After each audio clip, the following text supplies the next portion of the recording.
ସାଙ୍ଗମାନେ ଆଜି ମୁଁ ଗୋଟେ ମୋର ଅଭୁଲା ସ୍ମୃତି ବିଷୟରେ କହୁଛି ଶୁଣ। ମୁଁ ଆଉ ମୋ ସ୍ୱାମୀ ଦୁହିଁଙ୍କୁ ବହୁତ ଭଲ ପାଉଥିଲୁ। ସମୟକ୍ରମେ ବାହାଘର ପଡ଼ିଲା, ହେଲେ ଆମ ବାହାଘରରେ କେହି ରାଜି ହେଲେନି। କାହିଁକି ଜାଣିଛନ୍ତି? ତାଙ୍କର ଅଦର କାଷ୍ଟ ଥିଲା। ବହୁତ ଝଡ଼ଝଞ୍ଝା ଭିତରେ ଆମ ବାହାଘର ଠିକ୍ ହେଲା। ହେଲେ କେବଳ ଦୁଇ ପରିବାର ଭିତରେ ବାହାଘର ହେଲା। ଆଉ କେହି ବାହାର ଲୋକ ଆସିପାରିବେନି, କାହାକୁ ନିମନ୍ତ୍ରଣ ରହିଲା ନାହିଁ। ଯେଉଁଦିନ ମୋ ବାହାଘର ମନ୍ଦିରରେ ହେଉଥିଲା, ହଠାତ୍ ଗୋଟେ ଦୁଃଖ ଖବର ଆସି ପହଞ୍ଚିଗଲା। ମୋ ଭଉଣୀ, ମୋ ଭାଇ, ମୋ ମାଉସୀ ପୁଅ ସମସ୍ତଙ୍କର ଆକ୍ସିଡେଣ୍ଟ ହୋଇଛି।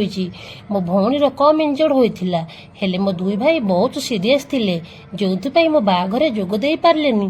ମୁଁ କାନ୍ଦି କାନ୍ଦି ଠାକୁରଙ୍କୁ ମୋ ଦୁଃଖ ଜଣାଉଥିଲି ଆଉ କହିଲି, ଏ ମୋର କି ବେଳାରେ ବାହାଘର ହେଲା ଯେ ମୋ ଘର ଲୋକ ମୋ ପାଖେ ପାଖେ ରହିପାରିଲେ ନାହିଁ, କି ମୋ ସାଙ୍ଗସାଥି ବି ବାହାଘରେ ଯୋଗ ଦେଇ ପାରିଲେ ନାହିଁ। ବହୁତ କଷ୍ଟ ହଉଥିଲା। ମୋ ଭାଇ ମାନେ ଜୀବନ ମରଣ ସହ ଲଢ଼େଇ କରୁଥିଲେ ହସ୍ପିଟାଲରେ, ହେଲେ ମୁଁ ବେଦିରେ ବସି ଲୁହ ଝରାଉଥିଲି, କିଛି ବି କରିପାରୁନଥିଲି। ଆଉ ନିଜକୁ ହତଭାଗିନୀ ବୋଲି ଭାବୁଥିଲି।